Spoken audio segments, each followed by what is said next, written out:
दुख में सुमिरन सब करें, सुख में करे न कोई।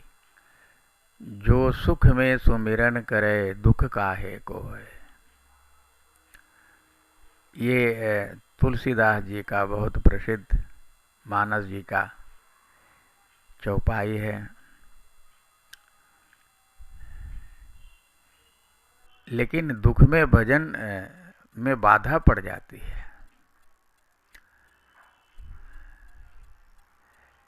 दुख में भगवत स्मरण भी व्यक्ति भूल जाता है।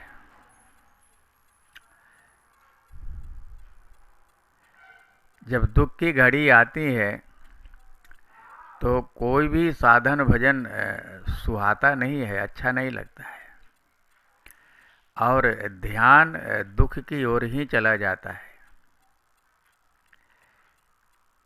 भगवान कहते हैं हमेशा हमारा नाम लेते रहो,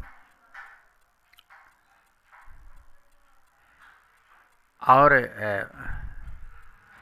दुख पर दुख जीव उठाते रहता है।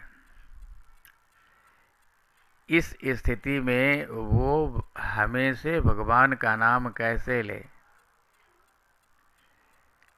उसे खुद समझ में नहीं आता है। दुख देना, सुख देना, ये सब अपने ही कर्मों के अनुसार उसका फल माना गया है। लेकिन फिर भी दुख में और सुख में, दोनों में ठाकुर जी की ही इच्छा काम करती है। और व्यक्ति का मन एक ही होता है, एक मन है। भागवत जी में कहते हैं ना कि ऊधो मनना ही 10-20, एक हुतों सो गयो श्याम संग को अब राधे ईस। ये गोपियां कह रही हैं।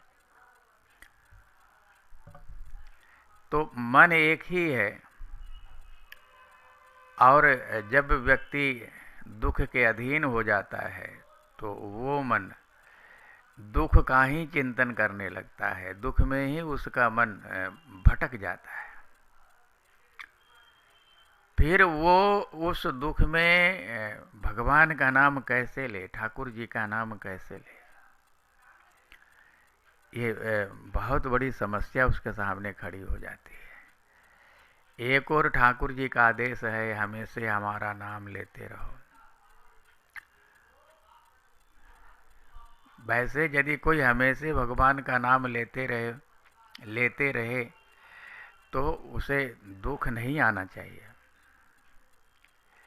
लेकिन फिर भी प्रारब्ध का लिखा हुआ मिटता नहीं है। दुख आने पर दुख भोगना ही पड़ता है। ऐसे में जीव क्या करे, हमेशा भगवान का नाम कैसे ले,